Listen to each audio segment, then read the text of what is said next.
Hey everybody, Jonny Bowden here to talk about one meal a day.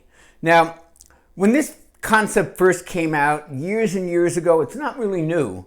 Most of us in the fitness and nutrition community thought it was nonsense because we were all raised on the you got to eat every 2 hours, you got to keep grazing, you have 5 mini meals, breakfast is the most important meal of the day. All of this stuff is the stuff that I taught back in the 90s. We all believed it. But now we know a lot more about human metabolism. And we know a lot more about something called intermittent fasting, which is where you go for a long period without food.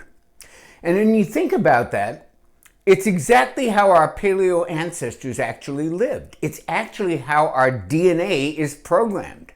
When your ancestors were in the caves and they were hunting for food, or they were gathering nuts and berries and roots and whatever was around, they often went for long periods of time without having any food.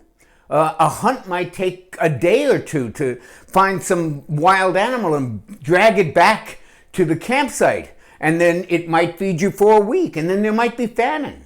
So we were kind of programmed from the beginning to be able to survive long periods of time without food and to be just perfectly fine with that. That's the way we lived for most of our time, most of the species' time on the planet.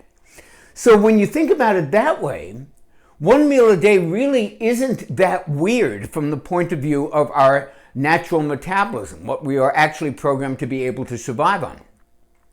And when you think about what we now know about intermittent fasting and all the metabolic advantages to giving yourself a break from digestion, a break from having your blood sugar go up and your hormone insulin rise, all of these things are things you don't want to be happening all the time. So there's a good reason to think that maybe giving that kind of a rest would produce some metabolic benefits. And guess what? It does. And all of the research on intermittent fasting shows that. So now you look at one meal a day in the context of intermittent fasting and metabolic health, and it doesn't start to sound so dumb. It starts to sound like something that might actually work pretty well. So here's how I feel about the one meal a day thing. I think it's a great tool. I don't think it's something you gotta live with every day. I don't think any of us would really want to have a life where you can only eat once a day. Maybe we would sometimes, maybe that works. But in general, I like to look at all of these things, whether it be intermittent fasting, one meal a day, a fast, raw food, any of these things as techniques, as tools in your metabolic toolbox to really get healthy. So it's a tool that you could use it profitably, it would probably have some benefits for you. I don't know that you necessarily have to do it every day for the rest of your life, but if you start to look at some of these techniques in general that we talk about here on these videos as techniques, as tools in your toolkits, instead of things that you have to follow obsessively and perfectly for the rest of your life, I think you start to see, wow, this could be really useful. Maybe on certain days, that's what I'll do. Maybe some days I won't eat at all. I'll just drink water and have some basic, nutrient needs met through maybe a broth or some raw food or some nuts or something like that. Or maybe take a whole break from eating for the entire day. All of these things can work.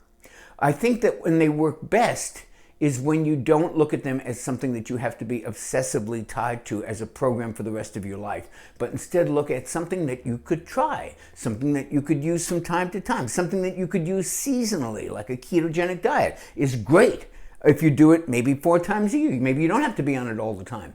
So I'd like you to look at these techniques that you keep hearing about, like one meal a day, OMD it's now called, as not necessarily as programs to stay on forever, but rather as tools in your toolbox that you can use profitably to increase your health and perhaps maintain your weight and your energy and all those other good things that eating right can do for you. If you like this video, please hit the like button, please subscribe to the channel, and I'll see you next time.